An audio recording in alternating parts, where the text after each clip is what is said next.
अस्सलामुअलैकुम दोस्तों, मैं हूं वकी अमजद और आप देख रहे हैं फैक्ट्स अप। दोस्तों, अर्तुगरुल ड्रामा तो आपने जरूर देखा होगा, मगर क्या आपने कभी ये सोचा है कि सुलेमान शाह और कुछ और लोगों के खेमों के ऊपर खालें लगी होती हैं? आखिर इनकी वजह क्या है? और कभी आपने इस बात को सोचा है कि अर्तुगरुल गाजी और उनके खानदान ने जो सामान जंग में इस्तेमाल किया, क्या उस सामान को हिफाजत से रखा भी गया या नहीं? और अगर इस सामान की हिफाजत की गई तो वो आज के दौर में कहाँ मौजूद हैं?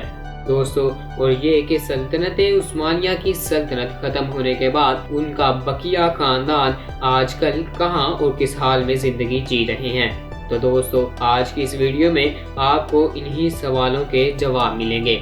तो दोस्तों, शुरू करते हैं इस वीडियो को। मगर दोस्तों, वीडियो शुरू करने से पहले हमारे इस चैनल फैक्ट्स अप को सब्सक्राइब करें और साथ मौजूद बेल आइकन को दबाएं ताकि हमारी हर आने वाली इंफॉर्मेटिव और इंटरेस्टिंग वीडियो आप तक सबसे पहले पहुंच सके।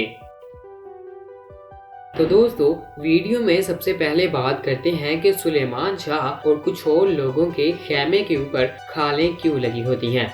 तो दोस्तों, इसका जवाब ये है कि ये खालें इन कबाइल में सरदारी की अलामत थी और ये उन खेमों में लगाई जाती हैं जो कि सरदार के लिए या फिर कबाइल के आला ओहदेदारों के लिए मुंतखब किए होते थे, ताकि अगर कोई खबरी या एलची किसी दूसरे इलाकों से आला ओहदेदारों से मुलाकात के लिए आए तो वो बगैर किसी रुकावट के इन सरदारों के पास पहुंच जाए और उसे कोई मसला ना हो और ना ही वो कोई धोखा खा सके।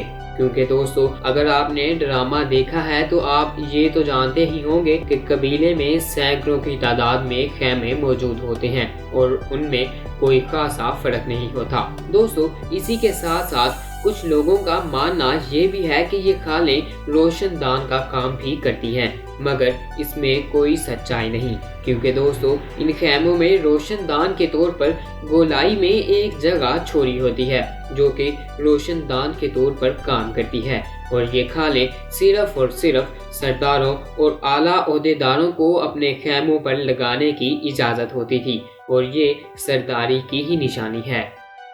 दोस्तों, अगर अब दूसरे सवाल की बात करें कि अर्तुगरुल गाजी और उसके खानदान के जंगी साजो सामान क्या महफूज हैं और अगर महफूज हैं तो वो कहाँ पर मौजूद हैं, तो इसका जवाब ये है कि वो सब महफूज है और उसको तुर्की के शहर सोगत में मौजूद सोगत अर्तुगरुल गाजी म्यूजियम में रखा गया है। दोस्तों, 1900 के अवाइल में ये महज एक डिस्पेंसरी थी, मगर 2001 में इसकी बहाली के बाद इस इमारत को म्यूजियम के तौर पर खोला गया और इसमें अर्तुगरुल और उसके खानदान का साजो सामान यहाँ महफूज रखा गया। इस म्यूजियम में पुराने कपड़े, कालीन, झंडे, हथियार और सिक्के भी मौजूद हैं।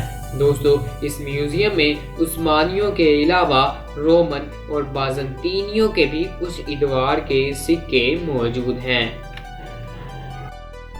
और दोस्तों, तीसरी बात जो कि तकरीबन हर एक के जहन में घूमती रहती है वो ये है कि उस्मानी खानदान के चश्मो चराग आजकल कहाँ मौजूद हैं और वो किस हाल में जिंदगी बसर कर रहे हैं और क्या आजकल उस्मानी खानदान का कोई हेड भी है या नहीं और क्या तुर्की का सदर रजब तैयब उर्दगान उस्मानी है या नहीं।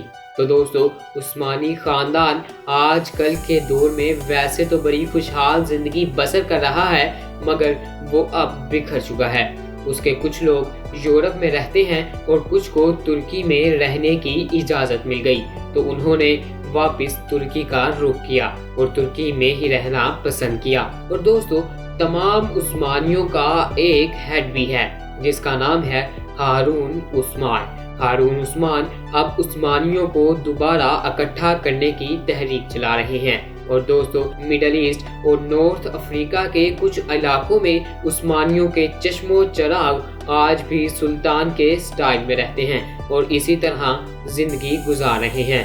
दोस्तों, अगर अब रजब तैयब उर्दगान की बात की जाए तो वो उस्मानी सल्तनत से कोई ताल्लुक नहीं रखते। हाँ, इनकी सोच भी उस्मानियों की तरह बिल्कुल इस्लामी है और वो इस्लाम को अहमियत देना चाहते हैं, मगर इनका ताल्लुक उस्मानी सल्तनत से हरगिज भी नहीं है। दोस्तों आज की वीडियो बस यहीं तक थी। उम्मीद करता हूँ आपको वीडियो पसंद आई होगी। अपनी कीमती राय का इजहार कमेंट बॉक्स में जरूर कीजिएगा। मिलते हैं अगली वीडियो में, तब तक के लिए अल्लाह हाफिज।